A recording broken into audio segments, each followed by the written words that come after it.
Bonjour à tous, bienvenue pour votre tirage d'oracle pour la semaine du 6 au 12 novembre. Alors pour cette semaine, j'ai choisi le même jeu que la dernière fois, parce que le tarot des anges gardiens de Doreen Virtue, parce que en fait, pour être très honnête, comme je viens de l'avoir, je suis très contente de l'utiliser, et du coup ça me faisait plaisir de l'utiliser une deuxième fois. Voilà. Alors pour cette semaine, donc comme d'habitude, 3 cartes qui représentent l'ensemble de la semaine, avec donc des messages et des conseils de la part de Michael. Et cette semaine, si je devais la baptiser, je pense que je l'appellerais la semaine des auto-entrepreneurs, des entrepreneurs tout court, ceux qui ont démarré quelque chose dans l'année et qui sont sur cette lancée. Bien sûr, c'est à adapter à toutes les situations. Nous ne sommes pas tous des entrepreneurs, en tout cas dans le domaine professionnel, mais il s'agit vraiment de cartes et de conseils qui sont à destination des personnes qui ont entrepris un changement, une activité, notamment professionnelle, à leur compte. Donc on va regarder tout ça ensemble. Alors la première carte qui apparaît, donc pour le début de semaine ou à prendre dans son ensemble, c'est la carte du 2 de la prospérité.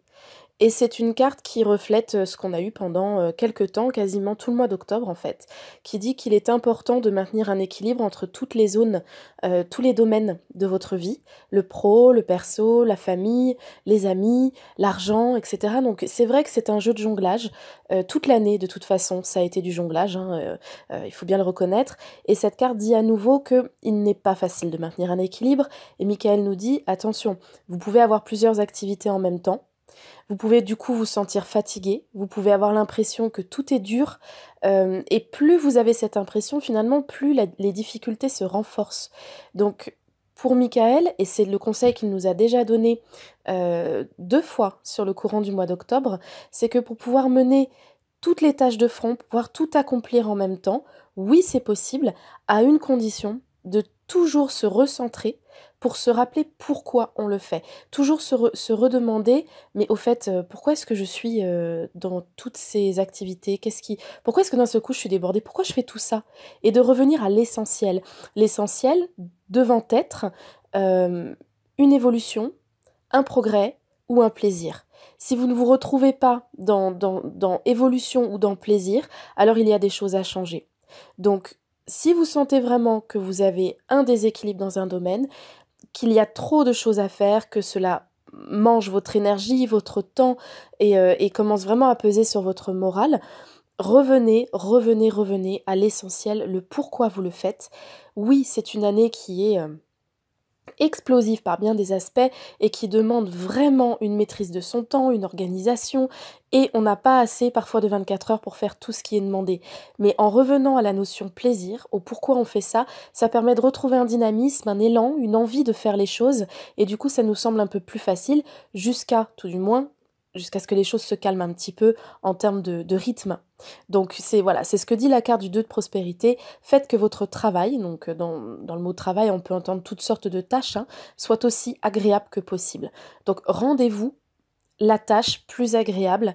Essayez de sortir la tête du guidon pour regarder et vous souvenir pourquoi vous faites tout ça, regardez autour de vous et chercher des manières effectivement plus agréables de mener à bien ces mêmes tâches.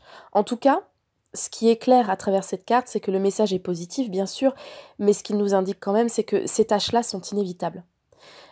Vous avez beaucoup de choses à faire et beaucoup de choses à mener. On est sur une fin d'année 1 et tout s'est accumulé et pour des tas de choses, il n'y a pas de temps à perdre. Pour d'autres, il faut au contraire les organiser parce qu'il faut les planifier. Donc de toute façon, c'est une année chargée. C'est une semaine qui s'annonce à nouveau vraiment chargée, très dense, parfois un peu lourde. Donc ce que Michael nous dit, c'est que puisque ce n'est pas évitable, autant choisir la meilleure manière de les aborder. Pour la deuxième carte, c'est la carte de l'As de la prospérité, donc on est dans la même famille de cartes que le premier. Et cette carte-là, c'est la plus positive de la famille de la prospérité, qui vous dit que, étant donné que vous êtes en plein changement et que vous êtes toujours sur cette reconstruction de vie, sur de nouvelles bases, vous êtes en permanence aidé par des entrées d'argent, aidé par des conseils qui s'avéreront fructueux si vous arrivez à les suivre, de l'aide providentielle. En fait, tout ce qui vous permet d'atteindre vos objectifs vous est donné. Ça paraît parfois complexe, on a l'impression que pour obtenir ces aides, il faut vraiment passer par des chemins incroyables, mais ça vous est donné en tout cas. Et c'est là que je disais que c'est vraiment la semaine des auto-entrepreneurs et des entrepreneurs, puisque cette carte est vraiment axée professionnelle, puisqu'elle dit, et là je lis simplement son message, c'est le moment d'avoir des projets, de changer de carrière ou de vous mettre à votre compte. Signature de contrat important. Donc tous ceux qui ont joué le jeu, et je crois que je l'avais déjà dit, hein, puisqu'on est sur cette fin d'année, qu'on a passé aussi le cap de septembre et octobre, tous ceux qui ont accepté de jouer le jeu de l'année 1 et qui ont osé sont récompensés et vont être récompensés jusqu'à la fin de l'année par des avancées vraiment importantes, par des choses qui vont se débloquer, des retards qui vont se lever. Bien sûr, il y aura des situations qui, elles, ne vont pas se débloquer, qui au contraire vont connaître un arrêt. Vous aurez investi beaucoup d'énergie dans quelque chose qui va potentiellement se stopper d'un coup. Vous allez vous retrouver vraiment face à un mur. Mais ce sera également pour le mieux, parce que ça vous permet de rediriger, de vous rediriger. Donc, pour moi, cette carte-là est extrêmement positive, sur cette semaine extrêmement positive. Acceptez de retrouver la notion plaisir dans ce que vous faites, et cela amènera encore plus facilement toute l'aide que vos guides, que l'univers essaie de vous apporter pour faciliter ne serait-ce qu'un peu le chemin. Et enfin, la dernière carte, c'est le 5 de la pensée. Donc finalement, elle revient à ce que je vous expliquais juste avant. C'est-à-dire que pour certaines personnes, vous avez mis beaucoup d'énergie à avancer dans une direction, sur un projet, un petit projet, un contrat, un changement relationnel. Vous avez investi quand même de l'énergie, et puis vous allez voir que c'est pas facile et que le chemin est compliqué par beaucoup d'obstacles qui viennent s'interposer. Finalement, ça vous permet de réorienter un petit peu vos idées, de choisir une piste qui peut s'avérer meilleure finalement pour vous, mais surtout ça teste aussi votre volonté, ça teste votre résistance, et c'est typique des années 1. Cette carte, pour moi, en dehors de cette première signification, elle a surtout une signification très forte qui, à mon avis, correspond très bien aux énergies du mois de novembre. Et en lisant les explications qui complètent cette carte, j'ai vraiment senti que pour Michael, ce qui était important, c'était cette dernière explication. Nous sommes au mois de novembre.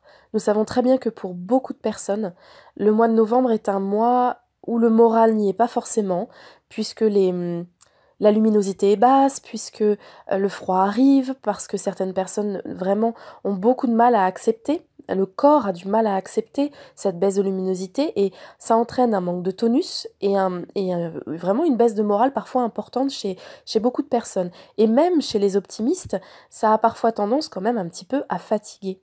Le fait aussi que la nuit tombe rapidement, etc. Donc ce que Michael essaie de vous dire, c'est attention, vous êtes sur votre lancée, vous êtes en train de fabriquer une nouvelle vie, vous êtes toujours dans l'hyperactivité parce qu'il le faut.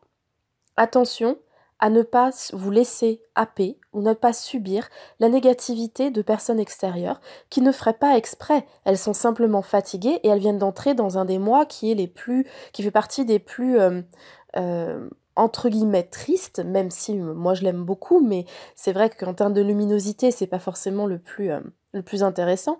Du coup, vous allez rencontrer toutes ces personnes qui grognent un peu, qui pestent, qui ont du mal à se lever, qui traînent la patte, qui voient tout en noir, qui ont tendance à amplifier les mauvaises nouvelles, etc. Donc surtout, vous, étant donné l'énergie dont vous avez besoin pour avancer, mettez à l'écart les personnes négatives, mettez à l'écart les situations négatives, mettez à l'écart tout propos, toute activité qui vous plombe vers le bas. Attention à tout ce qui est média, ne vous laissez pas happer par les journaux télévisés, etc. parce que vous avez besoin de votre énergie. Les mois d'hiver sont longs, ça ne fait que commencer, on n'a même pas encore attaqué la saison hivernale, donc surtout gardez votre énergie et tenez à distance les personnes qui sont négatives. Si ces personnes font partie de votre entourage immédiat, vos enfants, votre conjoint, à ce moment-là, aidez-les à retrouver un petit peu le moral. Ça peut parfois passer par une cure d'oligo-éléments, de vitamines, d'agrumes, de plantes, à voir en fonction, puisque vous les connaissez. Ça peut passer par un petit moment, un endroit où il y a un petit peu plus de lumière. Ça peut passer justement par un investissement dans un appareil de luminothérapie. En tout cas, quoi qu'il en soit, vous, à titre personnel, faites bien attention à vous protéger de tout type de négativité, au travail, chez vous. Recadrez les personnes qui se montrent trop négatives. Essayez vous-même d'être un petit soleil pour les autres, ça les aidera.